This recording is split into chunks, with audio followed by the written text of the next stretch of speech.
thank you for coming to the very first workshop for the 2017 Hollywood Fringe Festival. We are here tonight to talk about venues. This is our cell phone disco workshop. We'll have, that's okay. It's kind of a good intro. All right, well, let me start off. My name is Meghan McCauley. I'm the Outreach Director for the Hollywood Fringe Festival. I'll be moderating a lot of workshops, so you'll see me around quite a bit. If we haven't met yet, please do feel free to introduce yourself if you'd like to be friends. I want to start by saying thank you to Lawrin and the Actors Company for hosting us here tonight, for having the thermostat turned up to such a toasty temperature. We appreciate it. So what we're going to do here on stage tonight, we're going to have about an hour-ish of talk, loosely about an hour, and then loose about an hour of Q&A. So you guys will have the opportunity to ask questions. Feel free to come in and sit wherever you like. No worries. But do save your questions for the Q&A period because it might get answered while we're talking here on stage. I have a couple of rules. One is generally be nice and friendly. There are no jerks allowed at the Hollywood Fringe Festival. I'm sure there are none in this room, but I just want to put that out there. And also, we are not discussing rates on stage tonight. So if you have specific questions about how much it costs to rent a venue, you are welcome to ask that venue manager afterwards, but just for the sake of everybody involved, we'll keep that off the stage for tonight. Cool. So in case you don't know, our festival dates are as follows. We have Hollywood Fringe previews June 1st through 6th. The opening night party is on June 7th, and the festival itself is June 8th through 25th. The 25th will also be the night of the awards ceremony and our closing night party. I'm going to keep those things in mind. You'll hear those dates over and over and over and over again and see them in emails, so you don't need to commit them to memory now, but they are good to know. We do have a town hall next week. The town hall is a slightly different format than this. Workshops tend to be more panel discussions moderated by myself. The town halls are led by our festival director, Ben Hill, where he talks for an hour. It is extremely entertaining and generally quite funny. And he'll give a lot of great information about the Fringe, and there's also a Q&A at that. So next week on Thursday, February 2nd at 8 p.m., Ben will be hosting Town Hall 1, which goes over the registration process, and that will be right here, same venue. If you can't attend, that will be recorded and put online on YouTube, bless you. All of our workshops and town halls get recorded and put online so you can find them later and go back and reference if you like. How to engage with the festival now, you're doing a great job by being here tonight, but also make sure you're signed up for Fringe emails. If you've ever RSVP'd for any of the events on our site, then you are signed up for our emails. If not, go ahead and go on hollywoodfringe.org and we'll get you signed up. Follow us on social media if you are so inclined, like us on Facebook, etc. If you are posting about the Fringe and you want other people to see what you're working on, please do use the official hashtag, which is hashtag HFF17, the number not spelled out. So that's HFF17. And that's about it. After this town hall and workshop tonight, if you're not sick of us yet, we will be having beverages next door in the lobby. There's a little mixer if you want to stay, hang out, and make some new Fringe friends. And that's about it. 2 doors down. I'm sorry, 2 doors down. Thank you. Yeah, the other space. So that's about it. So I'm going to start here. We're going to go down the line. Everyone who's on stage with us tonight, these are our different venue managers, some of them, not all of them, but some of them. And they're going to go ahead and introduce themselves and their venue so you guys know where they're from. I'm Amber. I'm from the Lounge Theater. I'm Heather. I'm from Sacred Fools. Lawrin, the Actors Company. Matthew Quinn from Theater Asylum. Jenn Crafts from Studio Stage. Greg Crafts from Studio Stage. Monica Martin, The Complex. Rebecca, I'm Tech Director at the Complex. Taylor Baker, 3 Clubs. Craig Victor, Underground Theater. Awesome. Thanks, guys. So in case you guys don't know, one of the early steps of the Hollywood Fringe process is finding a venue that works well for your project. So what we're going to talk about tonight is what each venue offers and how they go about their process. So starting with that very question, how do you guys, and you might want to go down the line too, what kind of spaces, what kind of shows work best at your space, what do you offer at your space, and what are you, what is the ideal fit for your venue? Start? Yeah, we pretty much can do a lot of different shows. I've never seen a show that really couldn't work with our space. We'll talk about how many stages you guys have too, stuff. We have 2 different theaters. We have Lounge 1, which has 50 seats in it, and we have Lounge 2, which has 46 seats in it. They both have dressing rooms. Lounge 2 has a little bit larger of a dressing room and a restroom backstage because it has no access to the lobby, whereas Lounge 1, you would use the lobby restrooms. And do you guys have any special things that you look for, things that do well in your space? No, nothing Pretty special. open? We're pretty open. We like to accept anyone and everyone. We have a great lobby space for people to hang out in before the show. We sell concessions at our space, great for all the audience members. And then we do 2-hour blocks. Is that appropriate time? Yeah. Yeah, so we rent in 2-hour blocks. So your load in, out, and performance time needs to fit in 2 hours. Cool. Yeah, the Lounge Theater. So I'm Sacred Fools. We have 4 theaters. The largest one is what we call the main stage, and it has 96 seats, and it's a big stage. It's a very big stage. So that suits mostly like musicals, big productions, things like that. We had a fantastic giant group of tap dancers last year, which was fun to listen to. Who was I sitting in my office? Yeah, All of a sudden I just started hearing it go. I'm like, oh, that's neat. There is the studio, which is 21 seats. That's the only one that doesn't have a dressing room. It's great for one-person shows, small little workshop type things. We have the Black Box, which has anywhere between 40 and 75 seats, depending on how we decide to set it up, because it's a true black box. And so we base it on the shows that are interested in that space. We kind of get a general understanding of what the majority of the shows want that space to format to be in. Last year it was in 3/4 thrust. And then we have the second stage, which is 85 seats and just regular proscenium seating.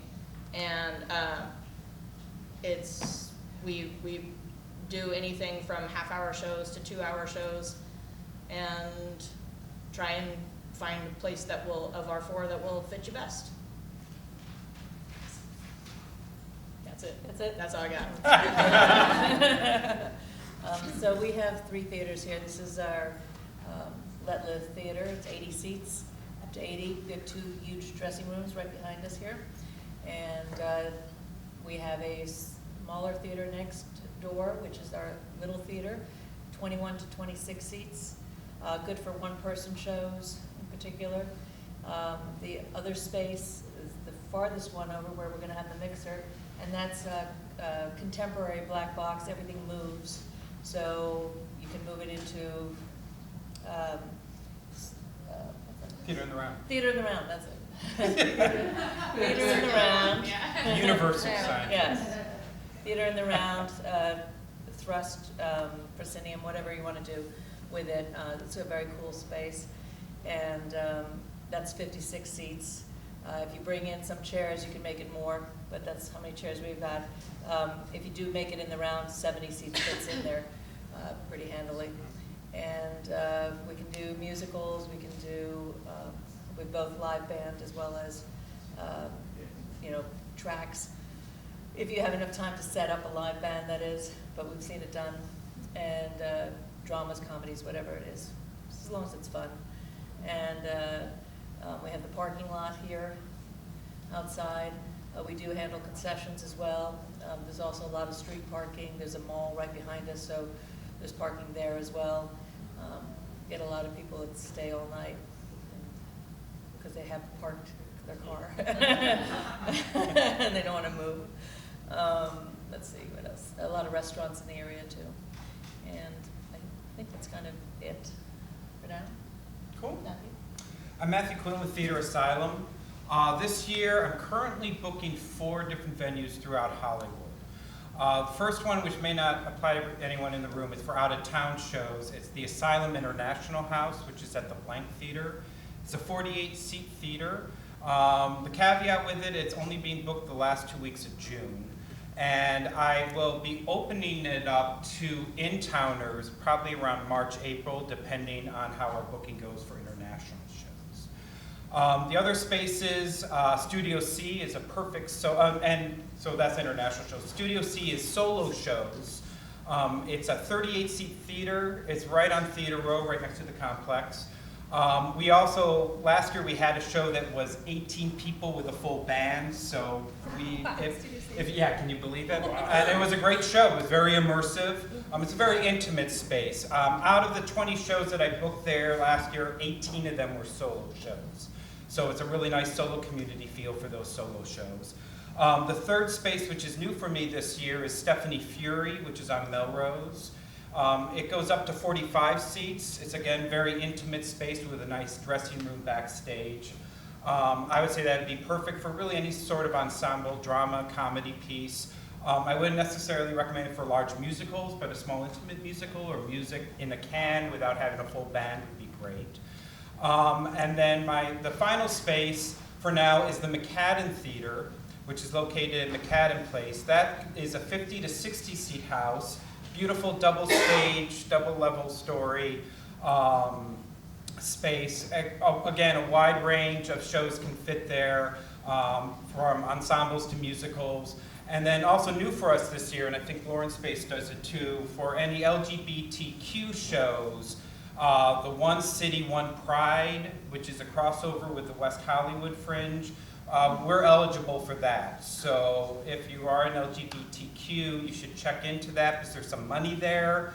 And either of those spaces were Let's actually available. explain that a little more in detail. Do you want to do that, Dave? Sure. Yeah. So the Fringe partners with the One City, One Pride Festival that goes on in West Hollywood every summer. And the way the partnership works is the city of WeHo is given the Fringe money for a certain number of comped registrations to the festival. So if your show has LGBTQ themes and you book at least one performance in a WeHo venue, and there's a list of them on our site, but you're also free to bring a venue within the city limits of West Hollywood to be a part of that as well. Then if you do at least one of your performances in that WeHo venue, then you're eligible for a scholarship registration to the Fringe. And the way that works is that, I forget the exact date, but sometime around April, we pull all of the shows that qualify into a lottery, and then I believe we have 10 registrations that we can give away. Oh, that's cool. We'll confirm that number. All that's up at hollywoodfringe.org/WeHo. And the other question we get a lot on that one is, yeah, you can do a single show in WeHo and then have performances booked elsewhere if you want, or you can do all of your performances in WeHo. Basically, you just have to be performing in WeHo under the auspices of the festival and have LGBTQ themes in your show. So there you go. Great, thank you. In regards to kind of booking and what we look for, we have shows. Last year we had a show that was 15 minutes long. We normally go up to an hour and a half. We book in 30-minute increments. In general, we don't do 2-hour shows, but it's always worth an ask to find out about it.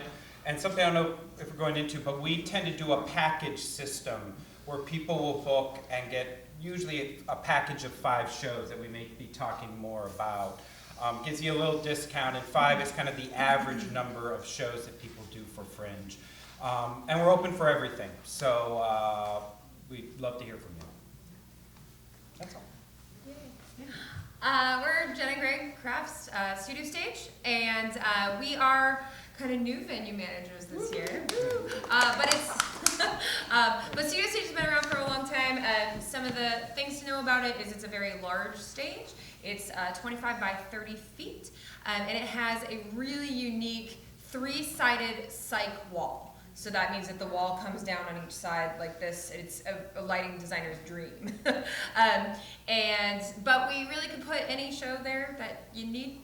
You can use the entire stage. We can also black box it so it's much smaller if you do want a small stage for a one-person show, or if you have a one-person show that wants to fill the whole stage. We're all for that as well.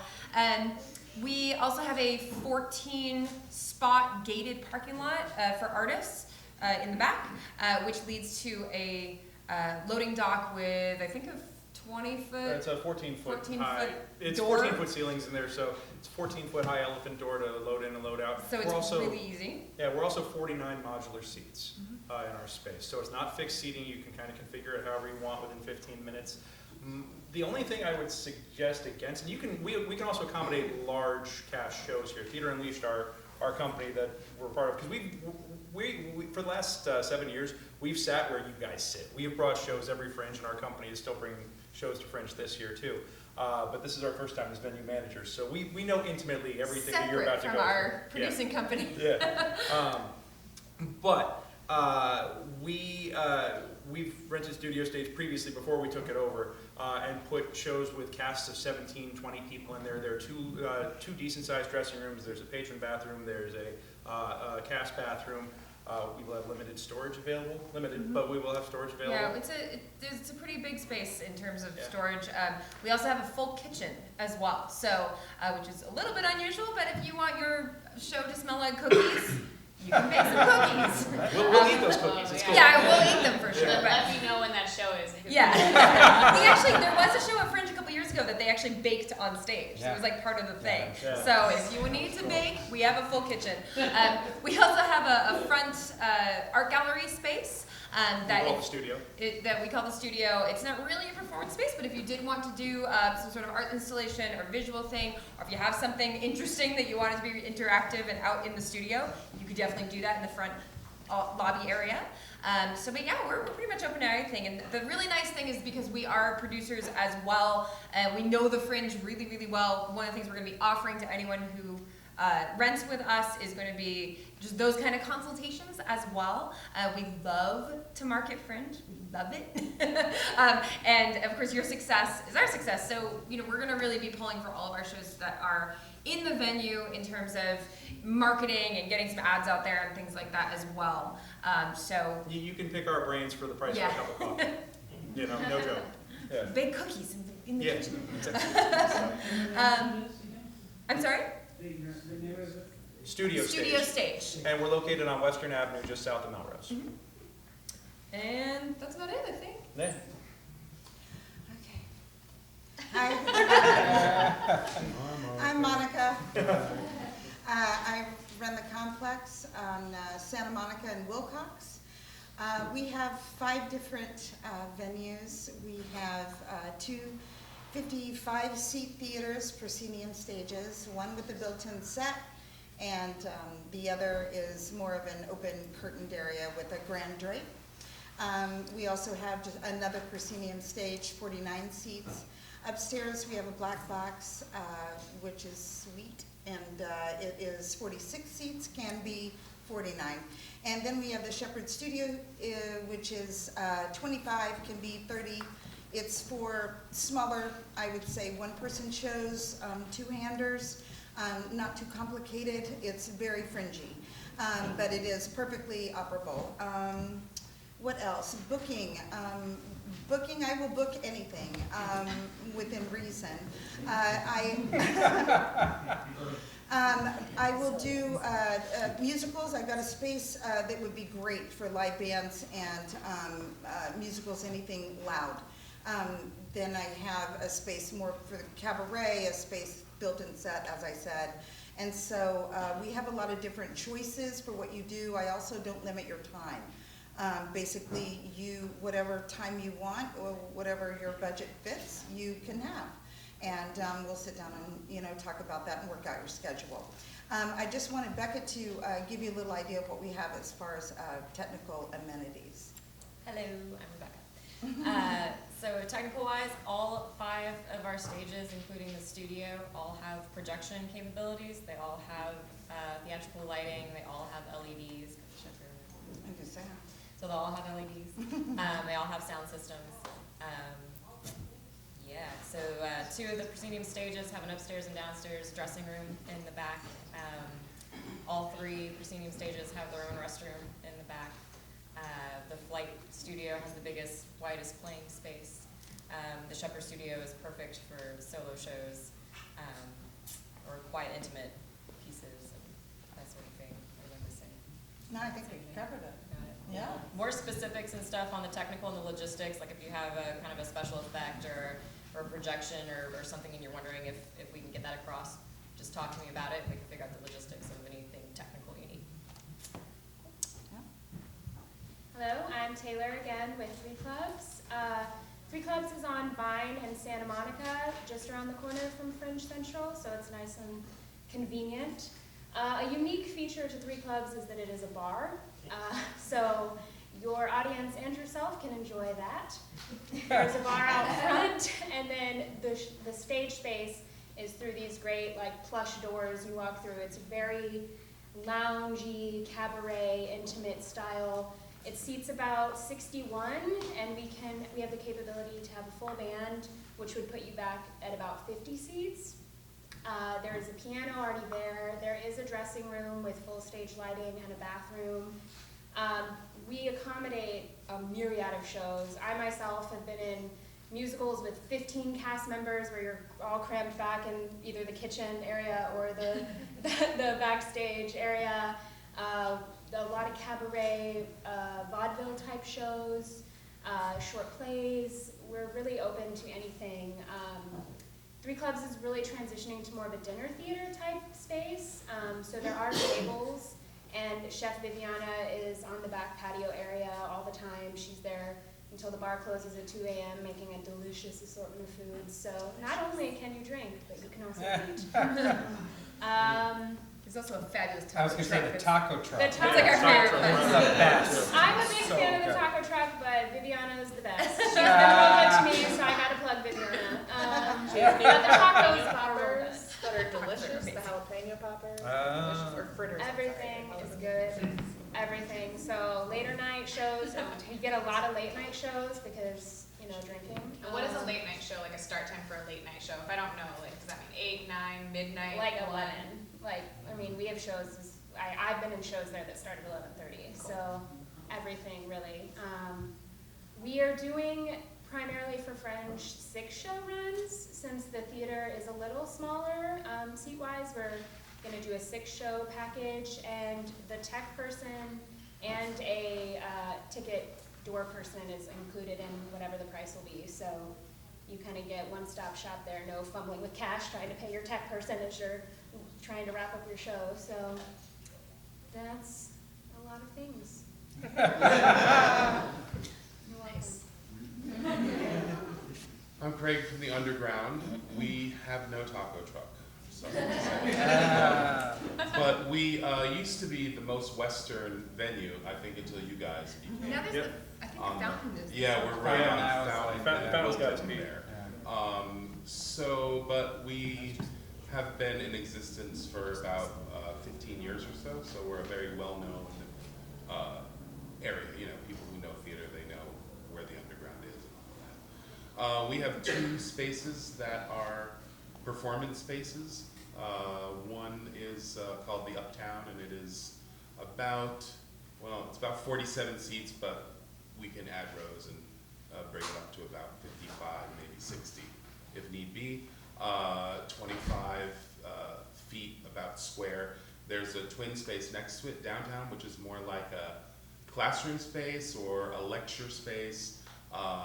We also have a room in there for limited storage as well for, props and couches and all that kind of stuff.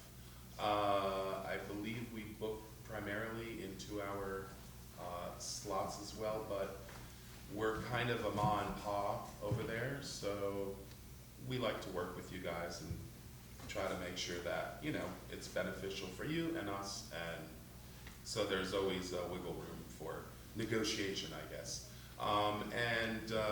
The second space, it's called the Annex, and it's more like a sort of a dusty old New York black box type place, where you walk in and you're like, wow, this is where stuff happens, and it's just got that vibe to it, and people love it. It doesn't have the carpet or the fancy this or that, but you walk in and you're like, wow, this is gritty. And a lot of people like to do their one-man shows there. It's a great venue for that. Anything that has kind of, a band-oriented thing, that would be a good space for you as well. What else? Bathrooms, dressing room, pretty much, lighting, simple, sound simple, but you can still do a lot with what's there. Thanks. The Annex is about 37 seats. Again, you can add, we just had a show sold out this weekend, so we added like another 10 chairs. It was a little tight, but Still the actors here playing up 2 more feet. Awesome. Yeah. Thanks, you guys. So I can say personally, I've seen shows at all these venues and they're all awesome. So if you're like, which one is the best venue? They're all great venues, just so we know. Put that out there. Also, this is only a fraction of the venues that we have actually at the Fringe Festival. These people were willing to give us their time tonight, but you can get specs for all of our venues, all the stuff that we just heard about on hollywoodfringe.org/venues, including these theaters. So if you want to go back and check and compare size of the theater, where it's located, all those things, you can do that on our website at any time. That resource is available to you. One of the things that you heard a little bit about is like the different house size and what kind of shows would be best for that house size. You guys might already know this, but in case you don't, I'm going to ask Matt to speak to this. If I'm a brand new producer and I'm picking a venue, and how do I gauge what size theater I need? Is there a general outline for that? Yeah, thanks. My general rule of thumb is the smallest space that your show can fit on. So if it's really Fringe, it's about getting those sold out houses and filled seats and generating that buzz really early. And some of the larger houses may have the bigger stages, but it's going to be more challenging to fit people in there. So if your show can fit in a 40 or 50 seat stage, go for that one. I think that will serve you well. Obviously there's shows that you have no choice but to have a bigger stage for a musical, and it may come with some more seats. Maybe do fewer shows. Like kind of look at that balance of what really is the number of people you think you can bring, and base the size of the house to the number of shows that you're going to do. I think that's kind of a good kind of general rule. Does anybody else have any essential insight on that before we move on? Yep. I would just like to suggest that you take the time to actually go to any venues, maybe go to the website, narrow it down, but then actually go and walk into the spaces and look around, because that's when you know, because you know your show, that when you look around, you'll know if that's the space for you or not. It'll be obvious as soon as you walk in the door. I see it happen all the time. It's a beautiful thing. But I would do that. I would just definitely take the tours. Don't depend on what you see. Go feel it. And definitely, as like from the producer's side of things that we've been on a lot, that's so important to like think about how your show can fill the space, or get audiences to fill the space, because it's much better to be able to say, my show is sold out every single performance, even though you only have 49 seats, than be somewhere, or 29, or be somewhere where there's 100 seats or 99 seats, and you're really struggling because you've got those 29 people. Only selling 60 tickets. Right. And 60 tickets will look amazing in a 70-seat house. So you want to balance that out as well. Some shows absolutely will fill those 90-seat houses and do it, but you want to really figure that out and be honest with yourself about it. I think also when you're checking out a space initially, figure out how your show relates to that space, how you can streamline your props, your sets, all that stuff, because people come with really big ideas and they show up with literally a 3-bedroom house worth of furniture and bookshelves and books and props, and they come in and you don't want to dash anybody's hopes, but you're like, really, it's a 15-minute changeover. How possibly can that happen? So I just think it behooves you to really try to, streamline the actual show itself to the space, so that you don't have to worry about storing, 800 this or that or the other thing. Also, if you've seen spaces before, don't not go check them out, because we're all functioning theaters throughout the year. Right. So the space that you saw last year at Fringe may not look the same this year. Changes may have happened, things may have changed, so don't just assume from what you saw before that it's going to be exactly the same way. Awesome. I would also say don't let that limit you if you are a one-man show. We had last year a one-man show that only did 2 performances and was oversold on both of those performances because they had that following. Or we had another one-man show who didn't necessarily have that following, but still just through reviews and different things, people coming word of mouth, ended up having great houses because it was a great show and was able to work with a larger stage and a larger house. And if you find that there's demand for your show, because regardless of your house size, if you find that there's demand for your show, I've seen this where there have been some really successful plays or shows going on at the festival that have added performances during the festival. They've kind of extended within the run of the festival because there was such demand. So that's a possibility to keep in mind. May as we well. all dream of such things. No kidding. And talk to your, and there's another great way to market, talk to your venue manager, see if they're open to doing something crazy like, you know, a secret midnight show. You did that with That's great. girls. Yeah. Well, But there was women and then there Or was women. And The Brazilians. Brazilians. Yes. Brazilians. doing, but working with a venue Story for manager. another time. Yeah. We'll talk For to a drink, for a drink. Working with a venue manager though to put something in there that sounds like exclusive and secret and, you know, whatever it is. If it is a midnight show, if it's a 1 o'clock in the morning show or something crazy like that, that's something that you can use, and maybe your venue manager might be open to that. So we stay up all night. The other, But yeah, try that. I was just gonna kind of tail end that. I think most of the venues up here also will do the Encore Awards that Yep. follow the Fringe. And a lot of the time, we're obviously gonna select shows with artistic merit, but the other thing we're gonna look for are those shows that sold out. I had a show that only had 3 performances, but they sold out every night, and so we kept extending her show every month for 2 shows.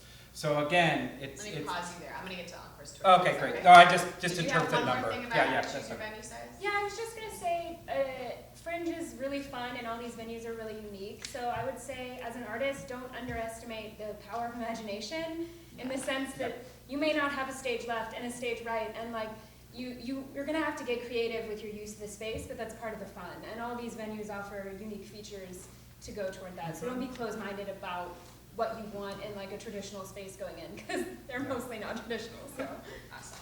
Go see them. Go Good see tips. them. Absolutely. have fun Book with them. tours. Good tips. So if I'm an artist trying to come and see your venue, and I'm sending sort of that like first initial message or email, what is like the essential information I should put in there so that you know enough about me, but I also don't bore you by like telling you too much about me?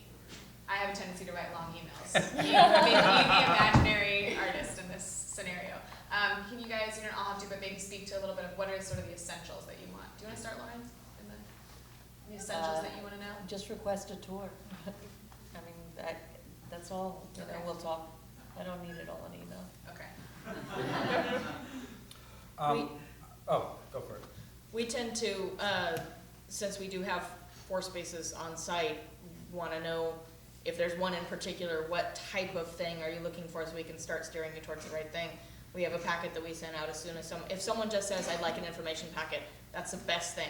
Because we send that out to you, that has all the information, it has it written down so you don't have to ask 16 times. So I think pretty much everyone We has. send out a brochure. Yeah, Just and got so all that's the information. usually the best place to start, because we'll get emails with 40 questions, we'll say, that's great, we're not gonna answer any of these, we're just gonna send you the packet, please read it. And that will answer everything, and also, like she said, just come see the space, because you have no idea, even in numbers, you have no idea what it actually means until you see the space. I've had so many people say, oh, yes, I need a traditional theater, and then they come here and they'll see the other space, and they go, oh my God, I love that other space. Right. It's made me think my show totally differently. Wind up in a totally different spot. So it is about coming in and feeling and seeing the space. I think, what was the question again? If somebody's interested in your venue, what do you want to know Oh, from with them? the emails.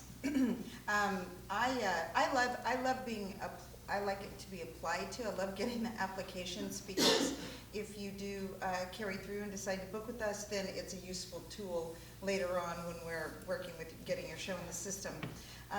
Emails are great just to say hi, but with me personally, I prefer a phone call. I'm there 5 days a week. Becca is there 5 days a week, and so we span Monday through Saturday. We're always there, 11 to 7. And just talking on the phone, I can ask you exactly what I want to know and find it out, and we learn a little bit about each other. And I think that it's just a great way to get introduced.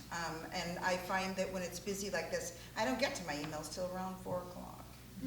So, 'cause Also, I'm feel on the free to phone. set up appointments with us at the complex, because it's a Absolutely. very busy working place with tons of different spaces and things going on. So if you drop in on us, we may only get to show you one space. We may not get to show you any, because we've got so many classes and rehearsals going on. So just call us up and make an appointment with us so we can make sure that you see all that is available to you. I would say, pause 1 second. Monica mentioned the application process. What that is, that's a tool built into the Fringe website. So when you create a project on the Fringe website and you've got your show ready, when you're looking at venues, there's a function when you go to a venue page, there's a little button that says apply, and it will ask you some additional questions about things that you need and things that you want to know, and then they'll receive that application. So that's that function. That's usually at a stage when you've probably gone to see the space already, so you know a little bit more of what, that's when you're more ready to like take on a venue. But that's that No, tool. I usually get that before. I've So seen you get it it. before? Oh, yeah. It goes either way, I think. Okay. Yeah. I would say generally, if you are wanting to tour space, make an appointment, because there's no guarantee of if the like she said, if their spaces are available, or if someone's on site, because not some spaces, not everyone's on site. And so whether you call them or email them or send a message through the Fringe website, however you want to do it, make an appointment to go tour it versus just popping in, because then you might, if you just, for our space, our front door is open a lot, so if you just pop in, no one from the space is going to be there, but you'll probably walk in on a rehearsal or a show or something. Yeah, same thing with Studio Stage, where we've got a lot of classes, a lot of workshops, and other shows that are going to be going on before the Fringe. So we're pretty flexible right now. So definitely just give us a call, send us an email, and we'll usually work within your schedule to come and tour the space with you. But we're kind of by appointment only. Yeah. Yeah, the Asylum, kind of all things. The application process is great. Up on our website, theaterasylum.com, theaterasylum.com. I've got a packet up there that you can always download, but you can email me as well. And I guess I've got cards too for anybody who wants to collect that. Something a little different, I do have a separate submission form. It's kind of twofold. It gives a little more information for me to kind of judge what your show is about and to kind of find a good space for you. It also doubles up, and I know we're not totally talking about it, but it also doubles up for the Encore Awards. So that information we use to find shows, to locate the ones that are interested in continuing into July. Which we'll talk about later. Which we'll talk about later. But that form is kind of a 2-for-1 for that. And email, to get the packet is also acceptable. And after I get that information from you, I'm a big fan of the phone call as well. So usually I have a nice 15-minute chat, kind of get to know you, learn about your show, and then we plan a walkthrough, because again, the best way is to actually walk through it. Do you have something, Craig? Yeah, we tend to book pretty fast from here on out. So what I would suggest is on the Fringe website is all of our click-throughs to our space. If you want to send an email, it's bookingsunderground@gmail.com, and be super specific what your show is, what dates you want, because an email, I want to book your theater, doesn't do anything for us, because we have a billion things happening as well. So be as specific as you can in that very first email, so that when we're inundated and trying to schedule everything, we have sort of priorities of who asked for what initially and all that. Because it can be, we're kind of small, so it can be sometimes a nightmare to scheduling. So if you're specific from the beginning, that's the best thing for us. All right, great. So as you can hear, there are lots of rules, and to every rule there's an exception to the rule. Can I get a show of hands? Does anyone feel overwhelmed by this information? Almost nobody. There you go. One very honest one. It's back fine. there. It's okay. It's okay. Cool. Okay, good. You guys are a tough crowd. One of the things that we heard a little bit here also is that for every venue, and you may know this, if you don't, bear with me, all venues provide different things as concerned to whether or not they have a stage manager, whether or not they have a technical manager, whether or not they provide tech space, whether or not they have a box office or a house manager, all of that. It's generally a good rule of thumb to assume a theater has nothing but the space and like a light switch to turn lights on and off. So you do want to ask all those questions of different venues that you apply to without going into that too much. It's just good to know. Each one operates differently. They all know each other and they all know each other's venues, but they are all a little different. Some have more similarities than others, so it's a good thing to never assume anything will be there. Always ask. Cool, I'm just putting that out there so we don't talk too much. No, that's good. What's a good way to become like a venue favorite? Like the participants every year that you just like love, they're just the best. Like what's a good way to become a venue favorite? Start and end on time. Yes. Yeah. Start and end on time. Like that's one of the most important things I tell every Fringe Why producer. is it so important? Because if you start a little bit late, then you go over, and then the next show starts late, and then the next show starts late. I remember a couple years ago, I was at a venue where we were going to see a late night show. I think it was supposed to start at 11, and it started at 12:35. Because every show that day had been later and later and later. We've produced at New York Fringe, and at New York Fringe, 5 minutes, if you go 5 minutes over your end time, they turn on the lights. Like, the house manager will sit there ready to go, and it's intense. But it's good. It's good for everyone. It's good for audiences. It's good for you. It's good for everyone else in the space. So, don't be a jerk. Some of your venues here might do that too. That's a good question to ask. Like, We do that. We do. The second you are over your 2-hour slot, Yeah.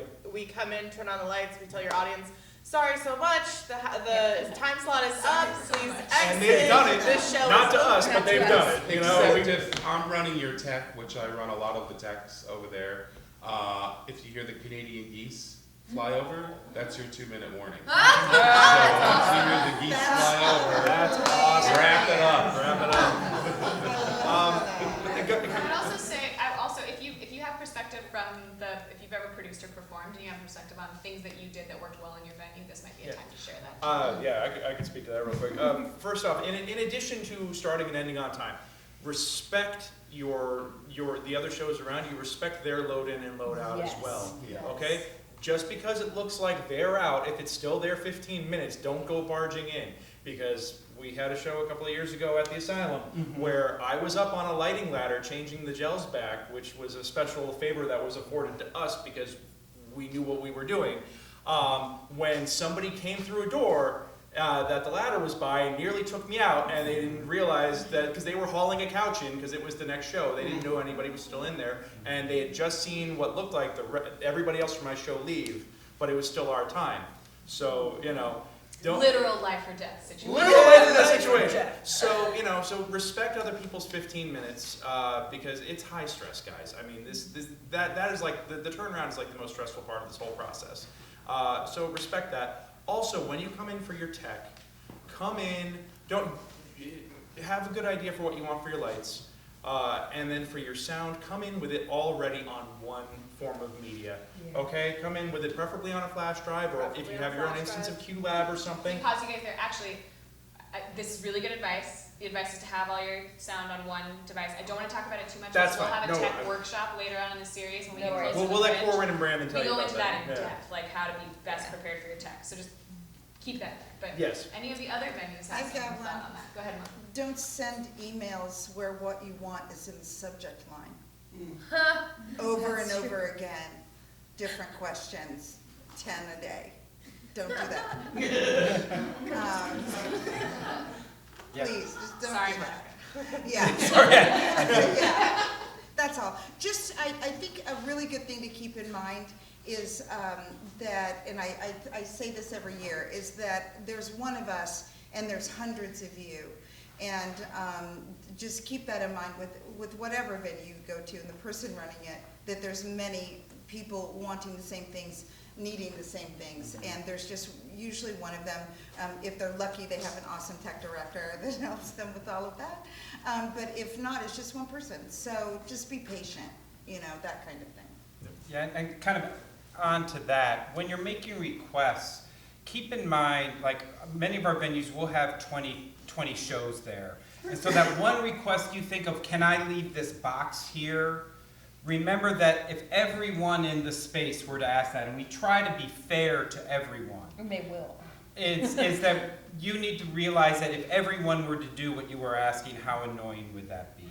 So again, keep in mind of the bigger picture, of the respect of all the people that you're sharing the space with, and the bigger picture for the venue manager, who again is probably one person, and this space that only has so much room and so much they can do. You know, special requests, I think we're welcome to hear them in general, Yeah. but again, keep in mind that the light grid can only do so much. So it's not like every show can get their changed light system. Maybe one light can be changed by the stage manager. But again, keep in mind that you're not the only show in this space. And Oh, wait, hold on. Let's get. Oh, sorry. Go ahead. Oh, me.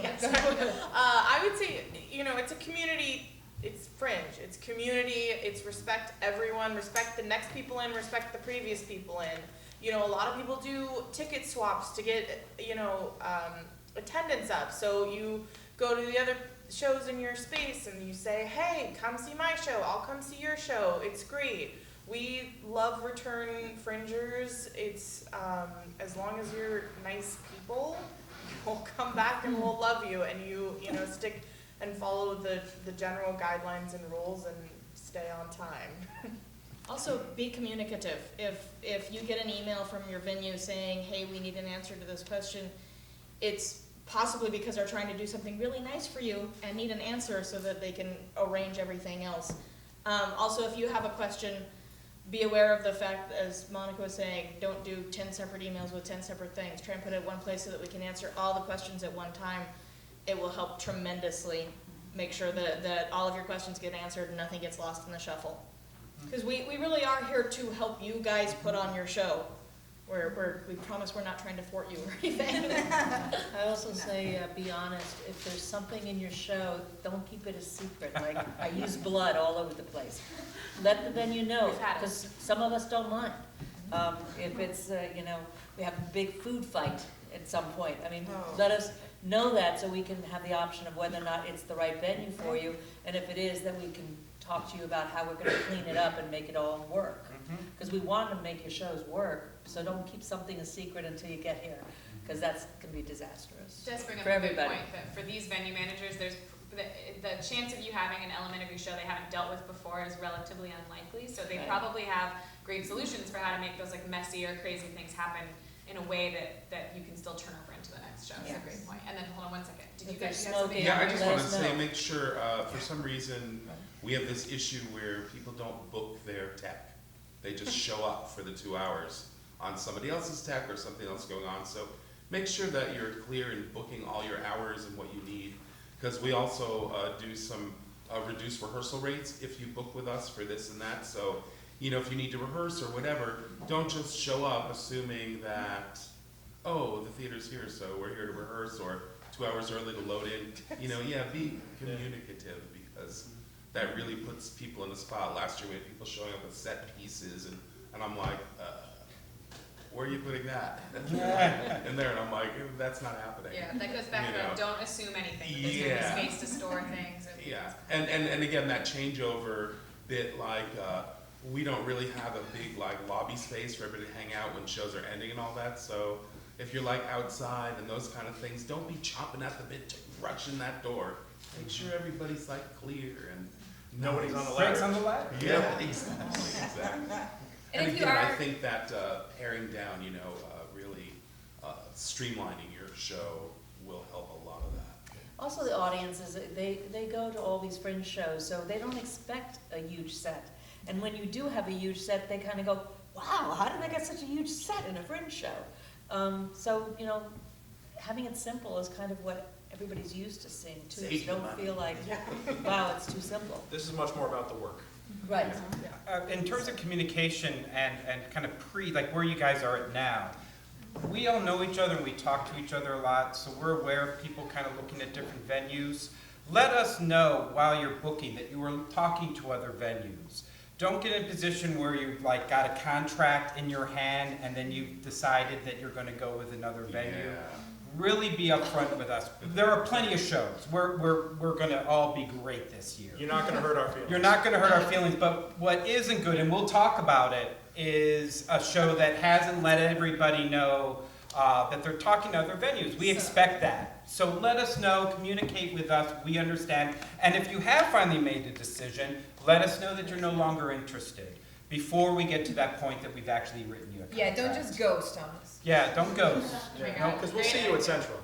So I'm seeing other venues, like I can see other venues, it's cool as long as they tell you. It's an open relationship. No one's like, Let we're us big know. venue, Yeah. let everybody. Yeah. Yeah. Got it. Open Great. venue relationship. So we've got just a couple minutes left. I did want to bring up this point as you guys come to more workshops, you learn more things about Fringe. There are going to be a lot of different perspectives and points of view coming at you. One of the great things about the Fringe is we're in a win-win-win-win-win situation. Like, we really are here so that the artists are as successful as possible. Like, sometimes you might run up in a situation where you can't do something at a venue that you want and it's really frustrating, or the Fringe didn't teach you a thing that you wanted to learn and that was frustrating. Like, no one is doing that intentionally, because if the artists do well, the venues do well, the venues do well, and the artists do well, the Fringe does well. Like, it's a nice system here. So we really are all in it together, and I think this idea of respectful communication when this comes in, it goes both ways, of course, and the more we do that, the better we all are, and the biggest reason why this festival continues to grow every year. So the last kind of thing I'm going to ask you guys to speak to before we open to Q&A is, we're just going to imagine that we've like booked our venues, the Fringe went super well, and now it's strike. So strike is one thing people don't always think about in a Fringe. What should people keep in mind about their strike? Does it happen the night of the last show? Do you guys do it later? How does that work a little bit? Just speak briefly to that. Of course, it'll work differently everywhere, but how does strike work for you? Do you strike after every performance? Yeah.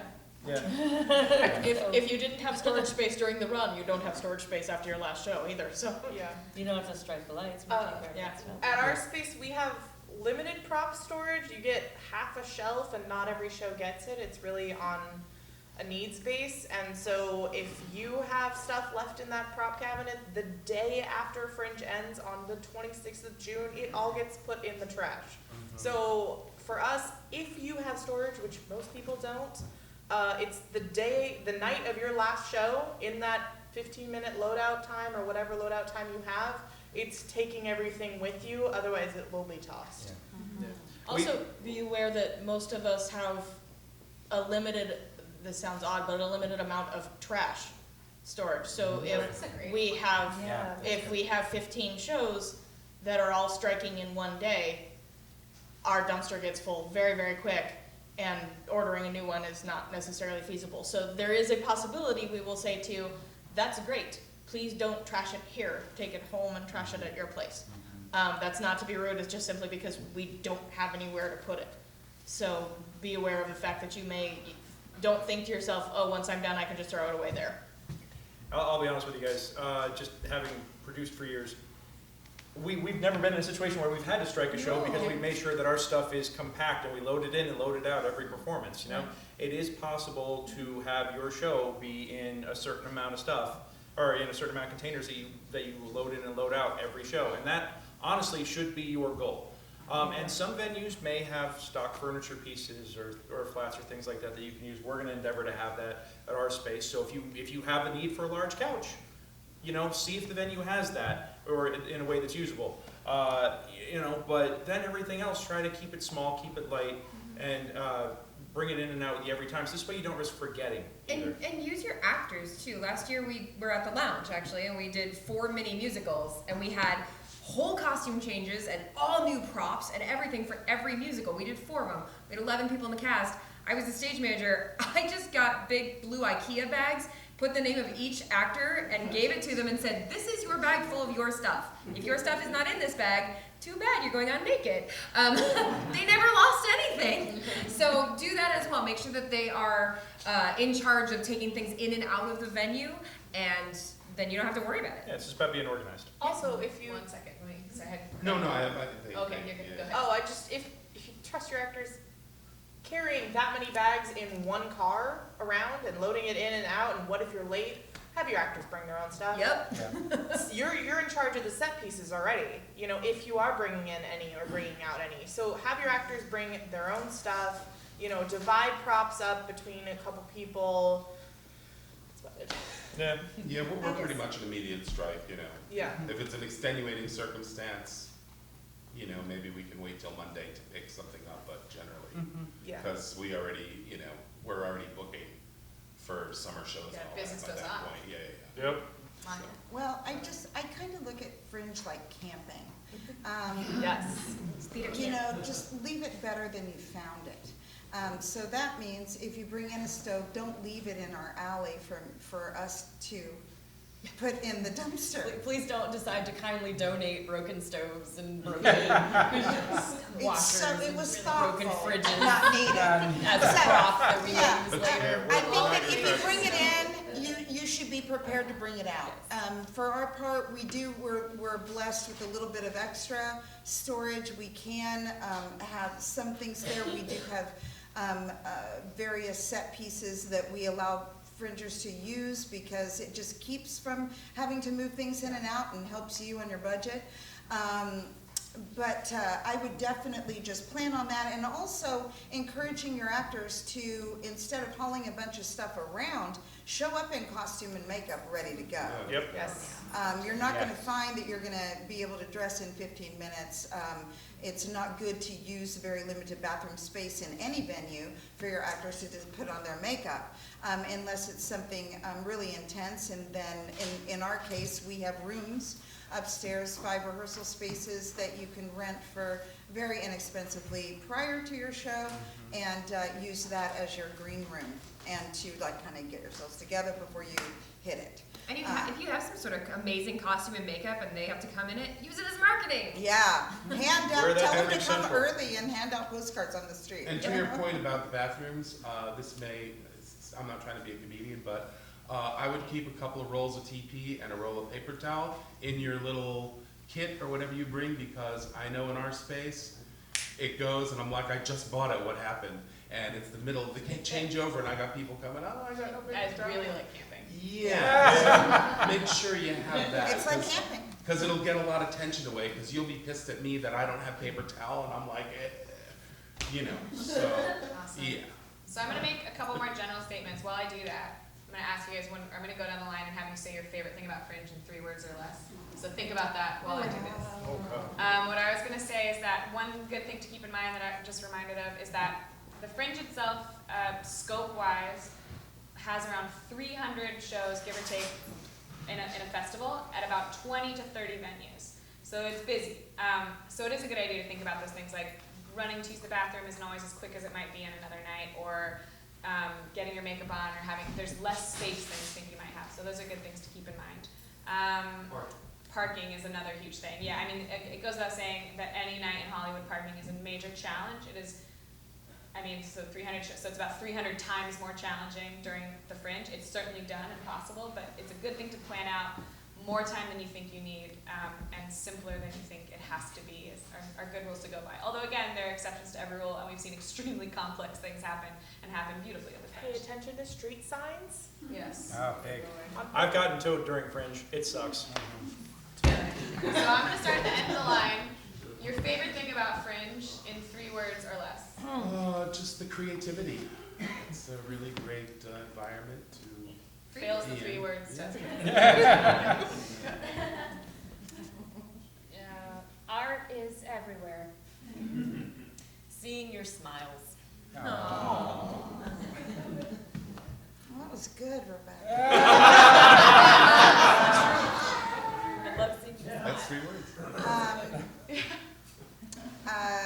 I would, oh God. I think new friends. New friends. I always make new friends. Crazy community and collaboration. You The even writer. alliterated. The community. Yeah, I was gonna say, I was gonna say for mine, all about community, because it really is. And then I was also gonna say Ezra Buzzington. No, for Ezra Buzzington. He has a wonderful, he's not, but I'm gonna say it anyway. Passion, platform to perform on, and professionalism. Boom. That was for Ezra. All right, next. Oh my God, you're never on camera. I never. Bring it back. Go on, bring it Fun. back. Simple. Pushing the boundaries. Art, community, and Fringe Central. Yeah. Oh, yeah. Scrappy good times. Scrappy good time. All right, that was cute. Thanks, guys. Sorry I yelled at you, Matt. No, I always go. You, over it's just I our talk thing. a lot. It's our thing. It's our thing. Sometimes it's me and Greg's thing. Yeah, it's All right, so better now you we're are gonna do a than me. Q&A. Yeah, I know, exactly. Take turns. So if you guys have questions, just raise your hands. When you are called upon, please do give your name. If you know the name of your show, you're welcome to share it. If you go on too long, I might politely ask you to pause. I apologize in advance if that hurts your feelings. It's not personal at all. So anyway, who has a question? Okay, let's start right here. Hi, I'm Thea, and I'm first-time producer for Nothing Bad, the musical, and I'm very interested in knowing rookie mistakes to avoid. Any of the most common ones, or just anything for a first-time producer that would be useful in yours. So let's get 3 rookie mistakes. Putting all of your shows at the very beginning or very end of the Fringe. You want to spread them out, like 1 or 2 a week, but all throughout the Fringe, including preview. Go ahead. Too complicated. Keep it simple. I see too many shows like, this is the show, I'm going to put everything in and lights and videos. Keep it simple. It's about the words, it's about the acting, it's about the directing. If it's really a bigger piece afterwards, then increase it at the extension, increase it at the next level. And you'll be amazed at what kind of opportunities can come from it. Like if it's a musical, maybe it's in the can, the first show for Fringe, but then let the producer know that, hey, this can be a full band afterwards. So keep that in mind. Hold on, I think, did you have one? I saw meaningful eye contact. I saw meaningful. What I was gonna say is rehearse your changeover. Don't assume that you'll just figure it out when you get there, because that first time that you get there, you won't figure it out in time. Yeah. I promise. We always rehearse our changeover. During your tech. We have it down in 2 minutes. Yeah. Did you have one? I have meaningful eye contact. Well, I was going to say, don't assume because you're in this fantastic festival that you're immediately going to garner audience because of you being in it. You have to get out there and work it. Yep. You have to market it and meet people and go see other shows. Go ahead. Thank you. I'm gonna let them. They all look like they are just. Oh, I done know. it. I got it. God forbid I cut I'll make this one really short, really quick. But similar to what Jen said, one of the biggest rookie mistakes I see is everybody shooting for Friday or Saturday at 8. Oh, yes. Don't do that. Tuesday at 9 o'clock or Sunday at 4. Yeah. These are your friends. Wednesday Okay. at 7. Friday nights at like midnight or 1 a.m. Those are actually great times for a show. Okay. Knowing what kind of show you. Knowing what kind of show you're doing. Yeah. I mean, suit it to your programming, you know? But I've seen packed houses for shows that cater to families at 11 a.m. on a Saturday. You know, so think about it strategically because you get to like Monday, Tuesday, there's barely anything going on, which is kind of nice because sometimes you're going to want to break. But, you know, Wednesday kind of picks up. Friday, Saturday, there are so many shows going on between 7 and 9 o'clock starting that there are too many options and there's only so much audience. So don't cut your nose off to spite your face. You know, spread the love around and be creative with your times, you know? We actually don't allow that. You know, like we actually allow you a certain number of Fridays and Saturdays because of Some venue venues will size, limit so. that. Yeah. Yeah, some will. Some won't. Yeah. You had one? Communication. If you have a question, ask Fringe. If you have a question, ask your venue manager. It's better to ask the questions and then to not and flail. Yeah, no such thing as a dumb question. Taylor, did you have To something? Fringe. I was just gonna make a general human note.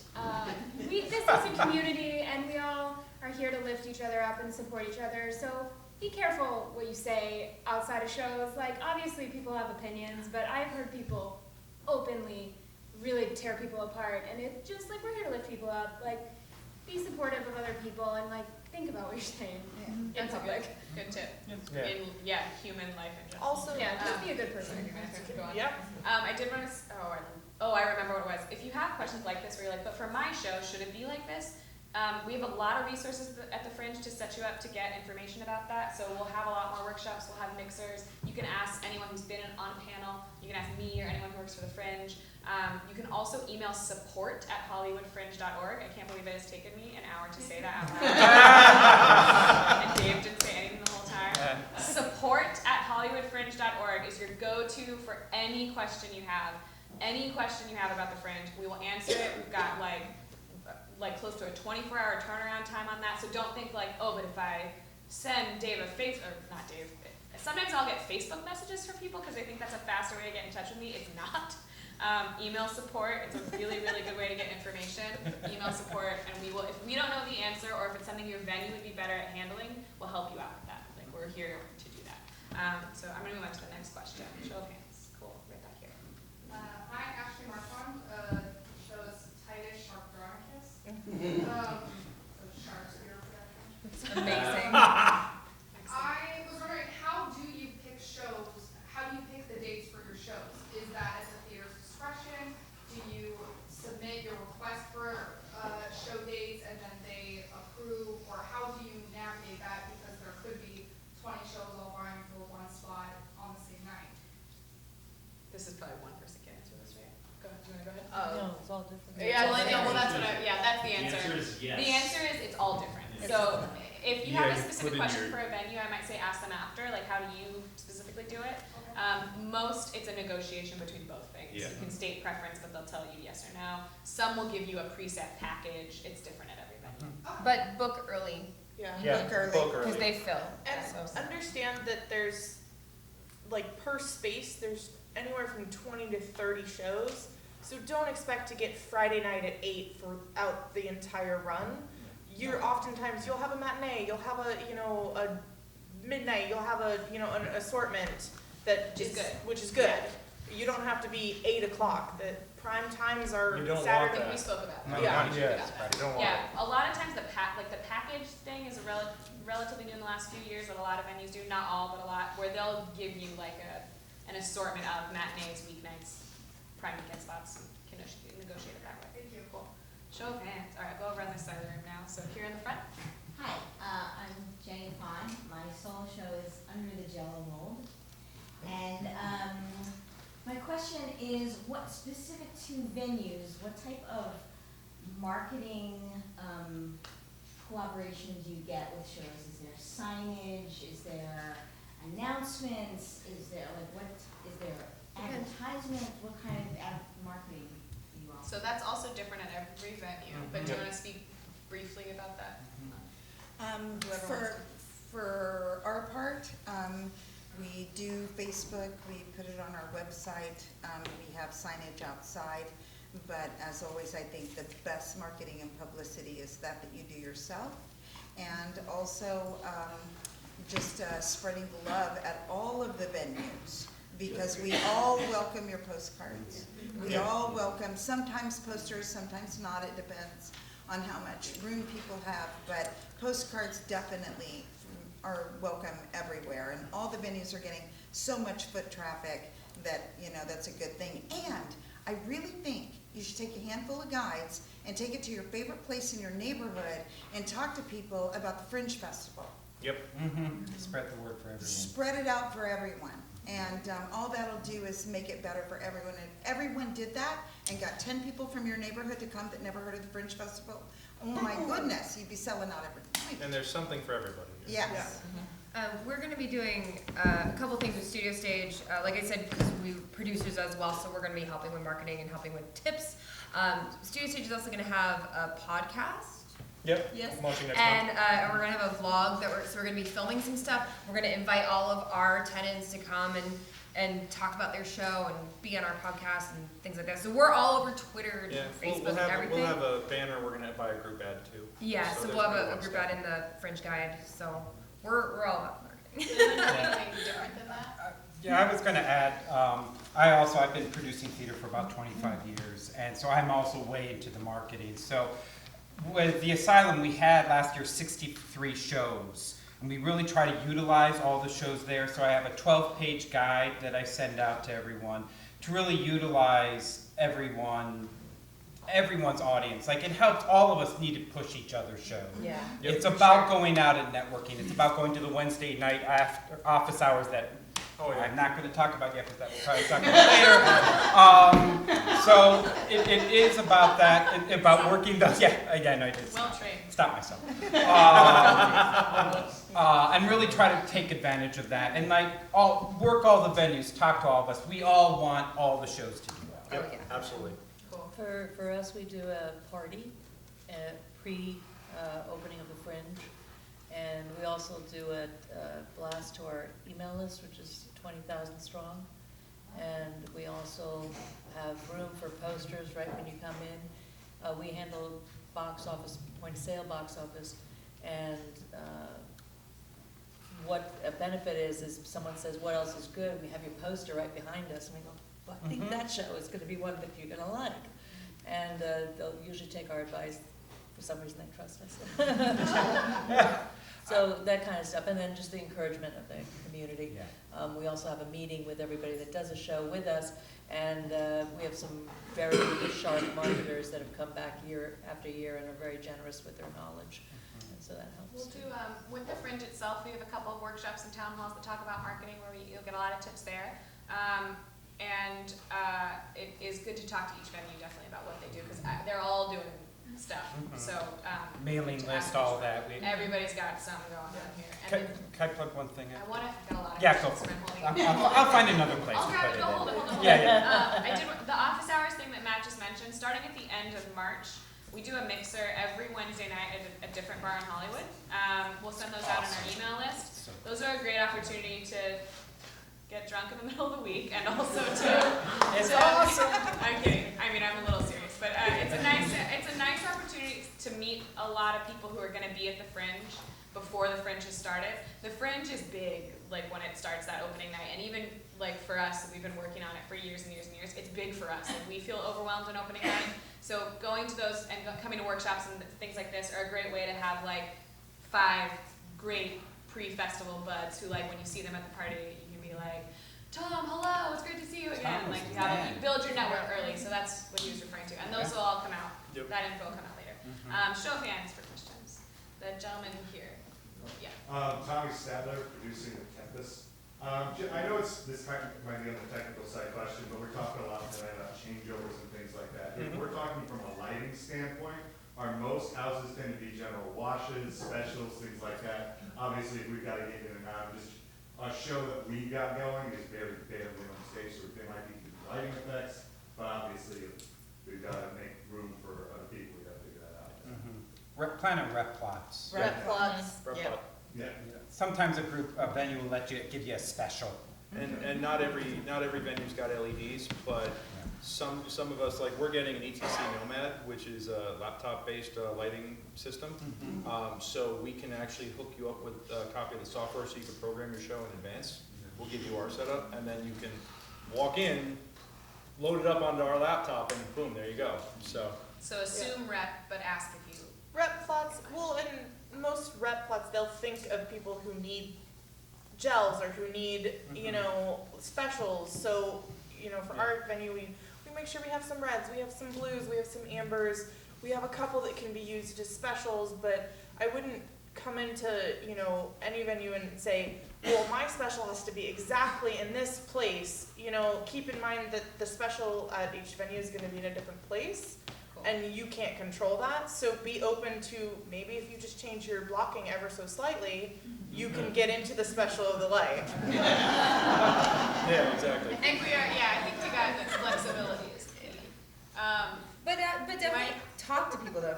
If your entire show is based on you have to have this one gobo or everything will be ruined, talk to your venue. Maybe we can work something out. I guess show of hands, who's that? Right here in the front. Hi, I'm Gabriella Sosa, and my show is Love in the Time of Taxing. My question is, a few people mentioned that there's some, start booking fast, but what about the people who are first-time producers who are waiting to hear about the scholarship results? Well, that's a good question. We would recommend starting to talk to venues and know who you want to book. If you cannot book without that scholarship money, then I would email support and we can talk to you about that. I mean, we can't announce scholarship any earlier than it will be announced. But if you want to book and be reimbursed for that, like you can do that. So if you would do the show anyway, I would say move forward all full steam ahead. If you cannot do the show without scholarship funds, then the situation is a little different. We tried to get the scholarship announced as early as possible for that exact reason, but early March is the planned date for that. Also, once again, talk to the venues, because we may be very willing, if that's what you're waiting for, to say, okay, cool, we'll lock you in knowing that this is what you're waiting for. It goes back to the communication thing. Yeah. If you talk to us about it, we're willing to work with you. If we don't know that's the problem, we can't help. Yeah. Cool. We book a little differently, schedule a little differently, rather. At the end of March, a few days before the guide locks, we schedule everybody at that time. So we collect the contracts along the way, and then if you have conflicts, you let us know what the conflicts are, but then we'll schedule you all together so everybody has a fair schedule. It's all very equitable. Everybody has that Friday night prime, and then they also have that Wednesday evening, and then, so everything is very fair. So, that's Show of hands. Right here. Yep. Oh, hi, my name is Adrienne Duncan, and I have a show that's not really a show, it's I'm a musician. So I guess I'm wondering if my show is even appropriate. It's at a group called Fish to Birds, and we're an acapella vocal ensemble.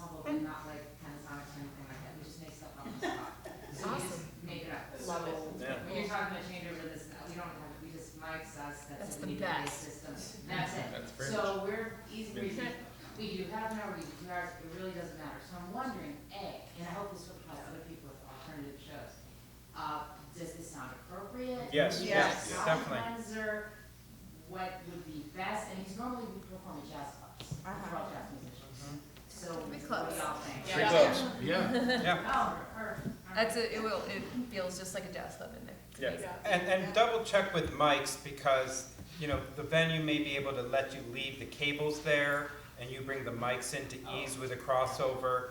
But just be aware of that again. Sometimes finding that sound level again is just a timing Also, thing. some venues have mics. So. Yeah, exactly. That too. I wanted to say something about the show times.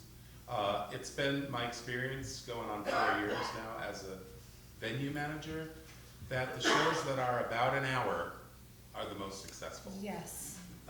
No, you know, the Fringe, well, first of all, our society isn't used to sitting captivated for 2 hours in a theater Although you guys without are being doing able great. to do all that. Even though I'm sure you're all very captivated. But I think just that, you know, as you move forward, I would really also try to cut down on some of that time because it's just that feeling when we had a musical that was like 2 hours and 40 minutes, and it was like you really wanted to hang from the rafters. Although that's not to be immediately contrarian, but I want to say 2013. There is an exception to every rule. Right. Absolutely filthy. Yeah, 2.5 it can't hours. be done. It can't be And done. is Two and a half hours. Yeah. Yes, But it was. I was the does stage that manager. know that Dear you're- God, it was 2.5 hours. Know that your audiences, though, are going to be stacking shows. Greg one Yes. time saw 68 shows during. Maxie's even more. Yeah, We Matt's have a even- competition. It's I great. know. Yeah, see, like how many shows have you But that means, though, there were sometimes that we were seeing 6 to 8 shows in a row during the day. So if we look at a time of a show, we're like, oh god, this is a 3-hour show. Like, it's gonna mess up my whole day and seeing these other ones. Just keep it in mind. That's kind of Hours. a Sorry, hold on. question. Did that answer your question? Where'd you go? Did your question get answered? Mine? Yeah. That was it show right? And I talk forever, but It's yeah. super appropriate and Super great. appropriate. I It's a hear big ya. show. Was there a second part to the question? If it was appropriate? That was it. She got it. She's happy. No, Timing-wise. I guess just in terms of, and maybe this would not be selfish or apply to other people too, but like if you have sort of a weird show like that, and if you maybe pair up and maybe be like, oh, let me do the palate cleanser for your show, like we could do like an hour show here, and then maybe just like 20-minute change. I mean, we just show up and la la la between shows. I mean, I don't know how people. I would say 2 things about that. You could always ask your venue because they're going to know everybody in the space. But that's also a great thing to bring to these events, these workshops, town halls, and mixers, and tell people that that's what you're doing. And you might meet somebody prior to the festival. People That's a good definitely done idea. it before. That's good. We've seen people with solo shows who felt like their material was complementary cross-market with each other because they were like, we can go in on one big postcard and put all our info in one place. That's happened. We don't do that sort of matchmaking from the Fringe side of it. But the venue might, and it's easy to meet people and chat with people at events Yeah. like this. We had 2 15-minute shows last year that kind of met each other, realized they were both in the same space, and then scheduled themselves so that they were always together, so that it became a half-hour show. That's great. Because they were having a hard time marketing to get people to just come out for a 15-minute show.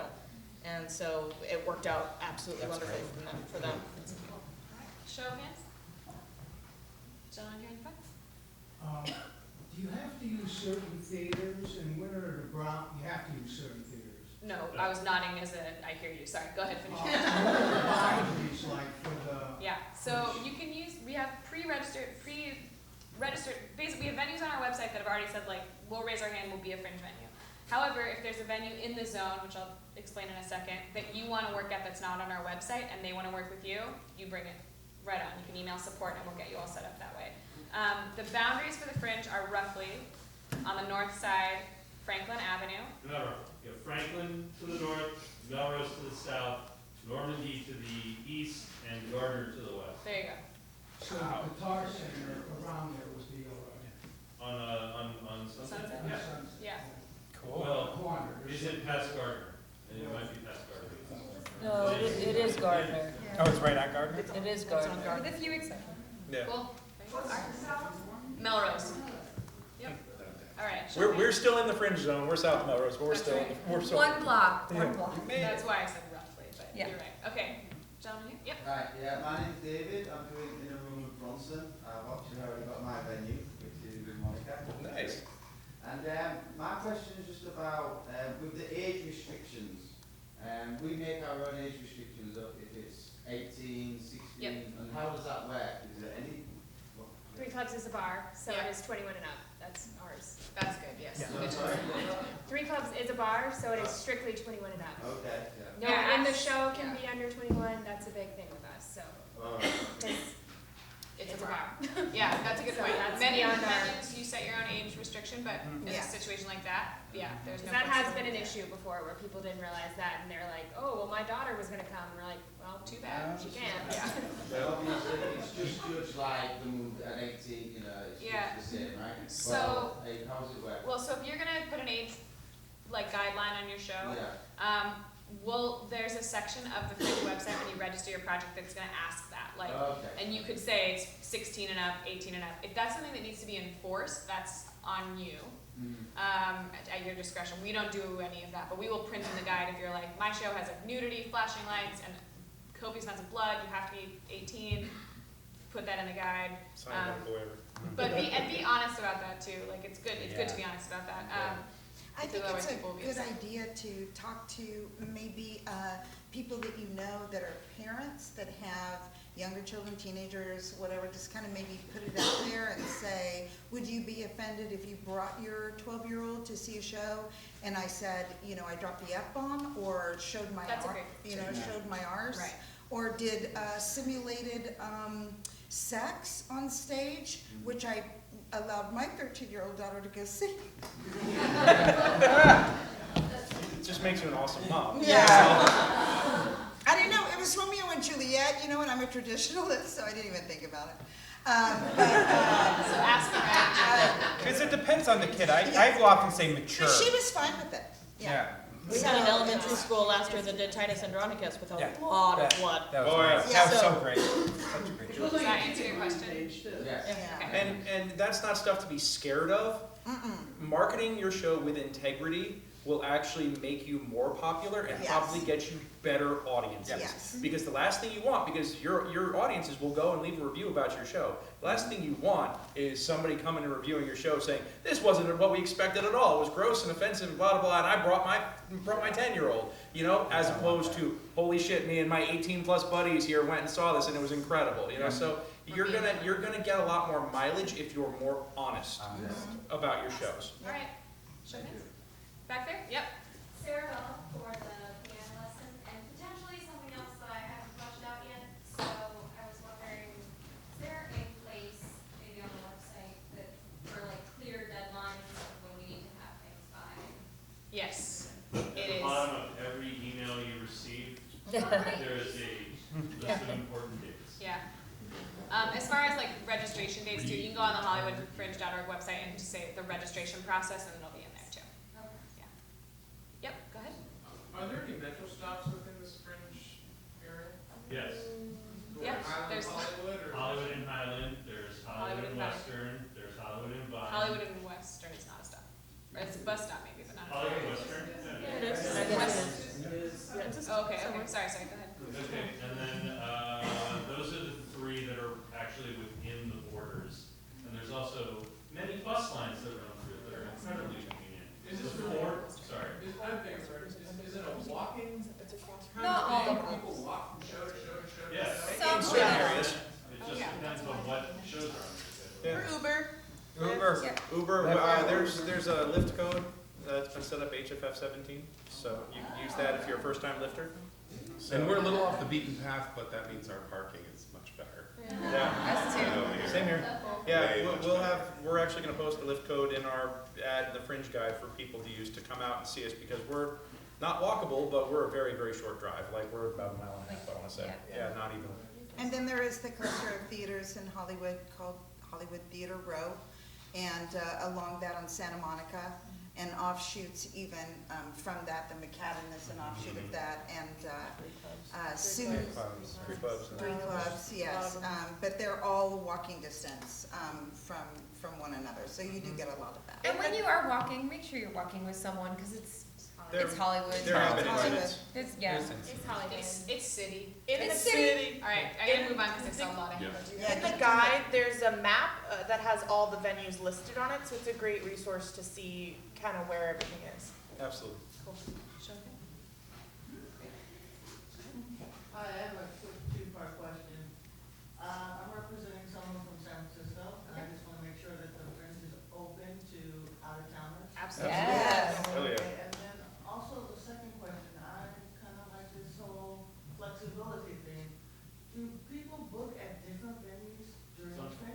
Sometimes, yeah. Sometimes.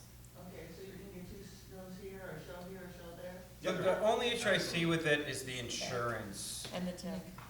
And tech, because you're gonna have to double up on your tech time, and then most venues will have an insurance you need to get, so you'll need to, usually it's $150, but you'll need to get insurance in both venues, so it kind of increases the cost. Or you buy your own insurance and then If you add have your own, theaters to it, right? yeah, It then it's also great. it can complicate your marketing a little bit if you're trying to send people to different spaces. But it can be done. But if you do have 2 shows, 2 separate shows, then it sometimes is good to go to 2 different places because then you can cross-market for yourself. That's what Theater Unleashed is doing this year. Yeah. I would also say that I know is favorable to out-of-towners, saying like, look, you're out of town, we're a lot more hands-on, just so that we can, because the Fringe, we want it to grow more out-of-towners to come in town. So we're really hands-on with our out-of-towners. We make sure that we know who you are. We also make sure that other people know who you are so that you can help with marketing, because you might not be able to make all of these different events where you can really get the in-person relationships. Okay, thank you. Cool. All right. No, you. Hi, Brooke Balmer, solo show called October Baby. 2-part question. When you all say book early, I'm curious to know what that means, really. I mean, I have this feeling that, oh my God, it has to be booked by February 1st, since that's when registration opens, but maybe I'm mistaking that. And the second part is, how much would you allow or recommend time-wise at the beginning of getting people in? I'm just thinking of, roughly most of all of you said 2-hour blocks, and so I was thinking in my brain, okay, my move out, this, but I'm having a tough time what works well, 15 minutes to get people in, 20, I don't know, so. 15 is our 15 is the standard. Yeah, 15 is standard. But keep in mind, that's for your team to get in and out. Yeah. Venues will work differently. For example, we hold the audience into 2 minutes before showtime. And don't let them in, because otherwise, again, to start shows on time, if you have an open house and people come in, suddenly you have people going to the restroom. So a lot of that 15 minutes is about your show going in and out.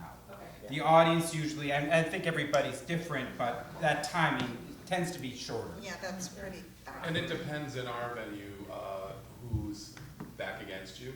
Because if we have singing group with mics, then you get a half hour to get yourself in at 7. Because all they got to do is walk. Right. As long as nobody's on the ladder. But you arrange that with the show, with the help of the venue manager. But both shows have to agree on giving up my 15 minutes so you can. And then registration early or booking early? I will tell you, just as having been a producer who has booked most of these venues previously, I'll be honest. I went to the complex one year, a couple of years ago, and most of the good slots were gone within like the first week of February. So, I mean, that's my personal experience, but also, we booked really late with the lounge last year and still got outstanding stuff. So your mileage is your mileage may vary based on the venue And that it's you're going good to. to note, like what Lawrin was saying earlier about how they handle here, they don't book any of the slots until right before, so it's different. So maybe, sounds like February is the time you want to be looking. Right, Yeah. but I would say definitely set up your tours as soon as possible, just to get an idea. We are already getting requests for Fringe. We got a couple We've already got yesterday. 2 tours, yeah. Yeah, so. We started to. Yeah, we so started definitely booking. book tours if you want to see stuff. Know your run time as well. Yes. Because that'll affect which venue is great for you and No, your what? your Run run time. time. That's a good thing to know when you go to tours and when you start trying to book things, because for us, if you have an hour run time, you get a half-hour load in and a half-hour load out, but that does include loading in like audience set, everything, which is a little bit longer. That's if you have an hour, but if you have an hour and 15, it's less. It just depends on your run time. Thank you. All right, show of hands. Go ahead. Hi, Linda from my show is called Summer Fruit, and a 2-part question. First part, one is the absolute cutoff date for registration, and how much does it cost? And secondly, is there there's a lot of information that was given here, and wow, and I just want to know if there's an FAQ sheets on the website that kind of lists all that info. I have all these. I do too, but go ahead. Oh, okay. Go never for it. mind, No, you do it, go. Dave. You do Okay. it. No, Yeah, you're Dave, doing come it. on, Dave. Come on, Dave. Registration depth. Here are your key dates the other person asked for. These are all at the bottom of every email you get from our newsletter. April 1st is the registration deadline. April 15th is the deadline for ads for the printed guide. Yes, so there you go. You need to have everything. If you want to make the printed guide, you need to register by April 1st. If you do the math, if you think about it, that April 15th ad deadline means that the guide can't go to print until after that deadline. So I'm just implying that there's a certain amount of flexibility, but those are your hard and fast dates, right? We will do whatever we can to get you in the guide because it's in our vested interest to have it be as accurate and complete as possible. But try to be done by April 1st because that's the deadline. Yes. And it's not an April Fool's joke, just so you know, Yeah, it is the deadline. The prices are $250 for any show that has multiple performances for which you are charging money to attend. That's if you're most selling shows. tickets and you have more than one performance, it's $250. If you are giving away your tickets, or if you only have one show, one performance, it's $175. And if you are doing a workshop or class and you want to register with the Fringe, it's $50. Each registered non-class show can also do one free class or workshop with the Fringe, which is included in your other registration. And the best way to keep track of all this information is to remember the YouTube channel. This camera right here is recording all of the proceedings. It'll be up in the next couple days. So if you want to refer back to it at any time, it's right up there if you search Hollywood Fringe on YouTube. The other thing that if you're really a go-getter, you can watch the video from all of the town halls and workshops from last season on our YouTube channel. So you just can't wait to come to the rest of these events. You can see all of them from last year, and 98% of the information is still going to apply. So Binge on So the other question, sorry, the second part of your question, which was, is there an FAQ? Yeah. So we don't have one single Surface FAQ on the site right now, but in like 2 weeks. we will. Okay. Until then, So excited. the site is organized into different articles about each of these things. So you can find in our navigation on the side of the website the registration process. You'll get the 3 steps for registration with the deadlines. You can look at how to book a venue. You'll get all that information there too. The site's also very searchable. So in the upper right-hand corner, there's a little search bar. You can search in like venues, hit the click, and then you'll get a list of all the different things on the site that list out venues. You can search it that way. Again, if you have a specific question, like I know that they talked about this at the workshop, but I can't remember it and I can't find it in the video, email support and we'll get back to you on that. Oh, okay. Does that help? Does that answer your question? Okay. Hands And up. those links Megan mentioned are at hollywoodfringe.org/learn. There you go. That's the current portal for all article contents. Or just Google Hollywood Fringe and the website comes up first.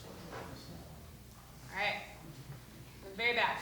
Hi, my name is Eric, and my question is, since there's a fair amount of urgency to kind of book these venues early, and so say you're going in, you're like, I know I have a show, I want to do this show this summer, I got the actors all lined up, this is the perfect venue, let's book it because I want to make sure I get this. And then maybe your actor gets a movie and can't do it anymore, or I get hit by a bus or something, and like, can't show anymore. Get hit by a bus, you got some bigger problems. Right. So what happens under those circumstances when you had it all lined up early because you wanted to make sure that you were all buttoned up, but then for some reason the show falls apart? Cancellation policy is the Yeah, question. I guess. Yeah. Every venue, I think, has a different cancellation Yeah. policy, I would guess. But my first thought would be recast. Yeah. Recast, don't give up, there's lots of actors in I was this. giving an example of things that can happen, right? But yeah, Sure. I lost a show going to New York Fringe because my funding fell out at the last minute, and so in my personal case, with that Fringe, I lost my deposit. But that was it, but each venue is going to have their own contracts and agreements and stuff, so just read the fine print, and everybody here is going to be transparent about that stuff. I did have a show fall apart last year, actually, so it's a good example. I'm not really sure what happened, but they just couldn't. It was about 2 weeks before opening, and they were just like, I think we're gonna have to pull out, I don't know what to do, and so what I did is ask them, do you know anyone that has an improv team? Do you know anyone that does sketch? Anything that you could maybe get a group to come in and do some stuff, and they did, and they had great Fringe. They had so much fun, and they just ended up calling what they did the same thing as the play they were going to do, and it worked. So creativity. Be creative, We'll work with you. I think nobody wants to just see it a dark space. We're not in this for the money, guys. Yeah. I have an alternative experience, is that we did have someone part of the team one show pass away last year in a sad accident, and so we just, it's communicating with your venue and letting them know what's happening, and also comes back to, like, if you lost an actor, ask questions. You can always recast, even if it's mid. Maybe you put someone in who has a script in hand, so that way you don't have to lose a lot of money and you can still get across your show, but also talk to us and let us know what's going on. Great.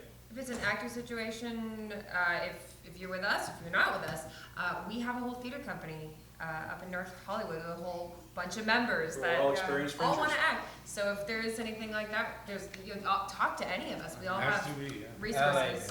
Yeah. Schools. Yeah. All right. Just don't make it look My name is Matt. My show is To Die for Mandy, and I'm pretty sure I'm going to need some help in picking a venue.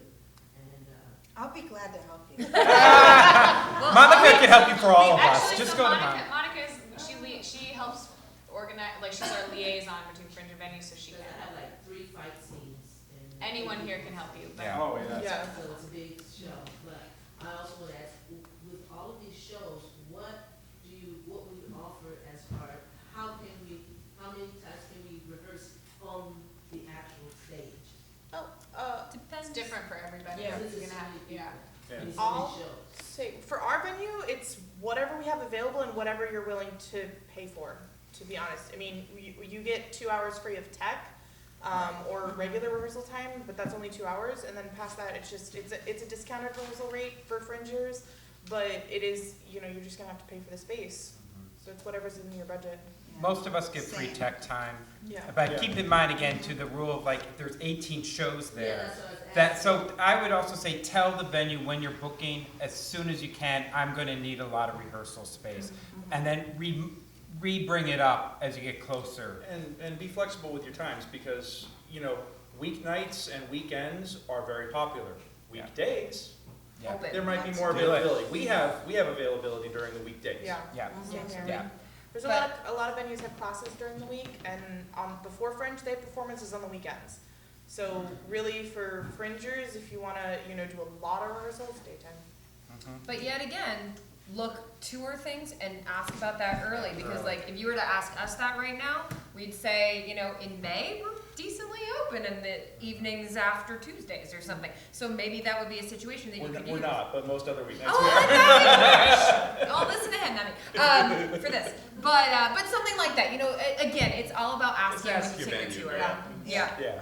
Also, a lot of times you can book at one venue for your show, rehearse at another one. Yeah. You don't necessarily have to stay at the same one. I'm sure many of us have similar size spaces. Yeah. Enough so that you can get the work done you need to get done, before you get on your actual stage.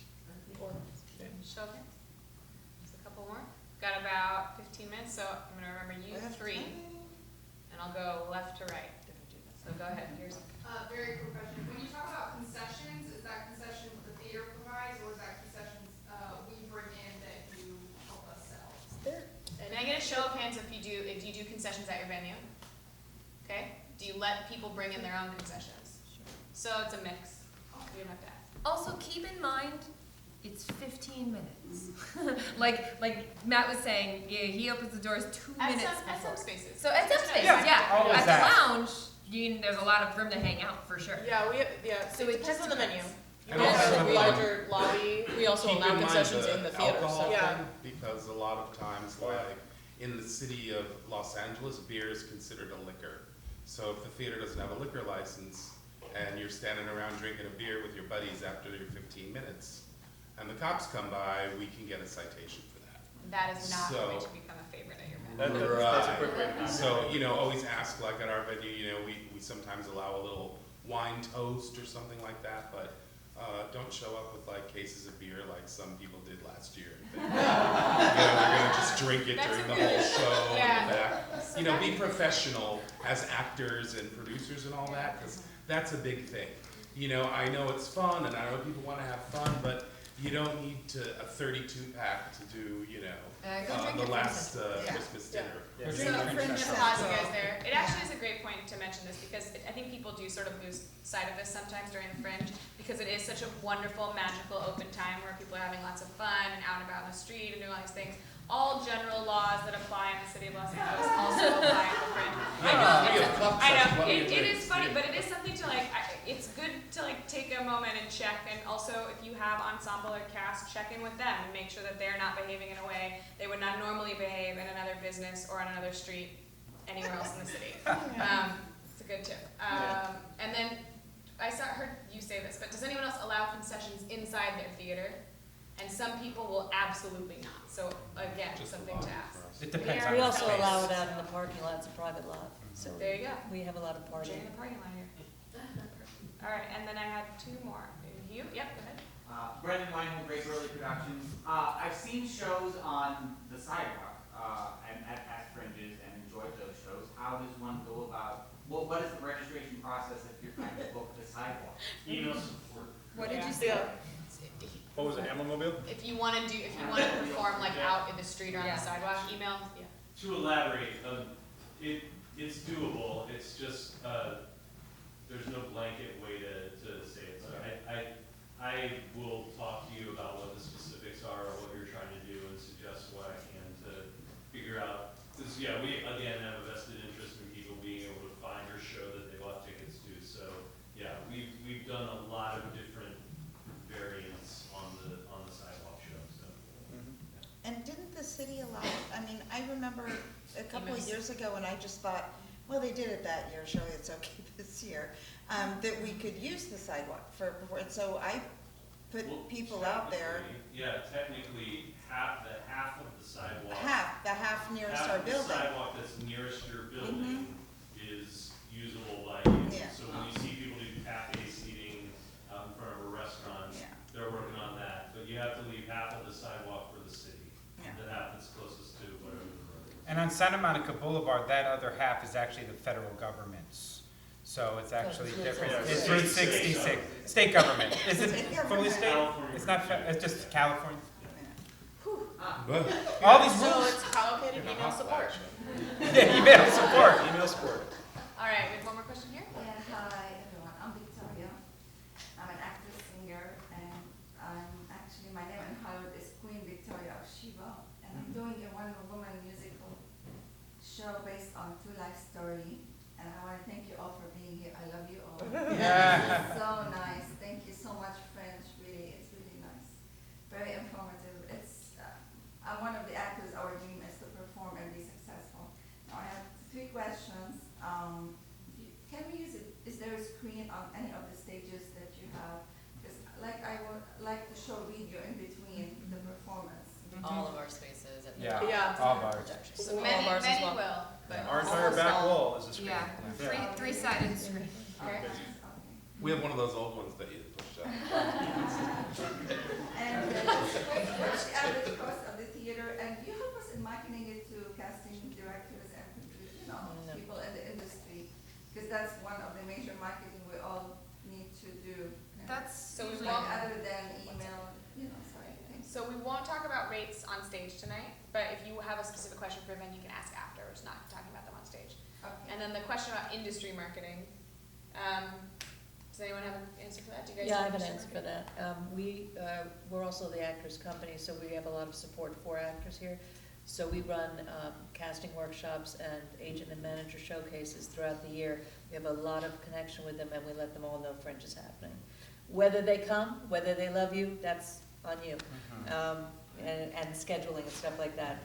But they are aware of Fringe, and they're aware of Fringe. Just, the Times does usually a big feature piece on the Fringe, and people see it, and Fringe is an event. People know about it, but it's up to you to individually, if there's somebody particularly you want, you gotta go after them. And Studio C, we also do classes and that, so you get it out, but there's no promising that they're coming. I would not go into in with the expectation that the venue will be able to bring. They'll always try, but Yep. not a good expectation to have. And then you had a third question? No, that's it. That's it? Thank Okay. you so much. I gotcha. All right, so we have a couple minutes, so go ahead. Yeah, I just got a quick one. How many performances of a specific show in Fringe is typical? 5 to 6. 5 to With 6. one during preview week, yeah. Yeah. But we had a show last year that did 20 shows. And how'd they we do? had 25. They sold out. Every 20 shows. shows? When was Which one? Toxic Toxic. Master. Oh, yeah. They're a company though that they perform. I mean, They do a full run. they do a full run of theaters. Yeah. I've seen as little as 3. I mean, granted, what was it the year with the 2? They did 2 shows. The one that was over at Scoff, the Red Dragon, the Red Basket. Oh, Red Basket. 5 to 6 is the average. 5 to 6. That's we could go on. Actually, can we make a plug? Were there any last questions? Final question? All right, that'll be the last one. I'll get you. All right. Thank you. Real quick, Tom, I'm the director and producer of Jenny's show under the Delano. Last year, there was talk that there might be a parking deck that would be affiliated this year. A what? No update. No idea. No official parking. Got Oh, it. that would be cool. Just wanted to check. I like We're that. still All right, trying. so I'm gonna say one last thing. Sorry. No, it's perfect. Do it. Yeah. I mean, whatever. So there will be a mixer 2 doors down if you want to come have a drink, if you want to ask more questions of your venue managers. I mentioned that I would say this at the end, so I'm going to say it now. There is a thing called the Encore Awards, which is an extension series, but it's not run by the Fringe Festival. You can talk to Matt about that afterwards if you have questions about how to potentially extend your show after the festival closes. And I was going to make one plug. What's it if that's for? Okay. It's from a workshop. Go ahead. Okay, so as you can tell, I like to talk. I'm a Fringe fanatic. I've been actually involved with Fringes for 10 years, not only from the beginning of the Hollywood Fringe, but also in San Francisco. So what I've done is I put together a workshop. I've had 3 already, and I plan to continue throughout. I don't know if anybody here maybe has done it already. Great, excellent. It's how to produce a Hollywood Fringe show. So it's taking all that expertise and putting it into about 2 hours. It's an hour-and-a-half workshop and then a half-hour question and answers. You can talk to me about it afterwards. The next class is Saturday, February 4th at 2 p.m.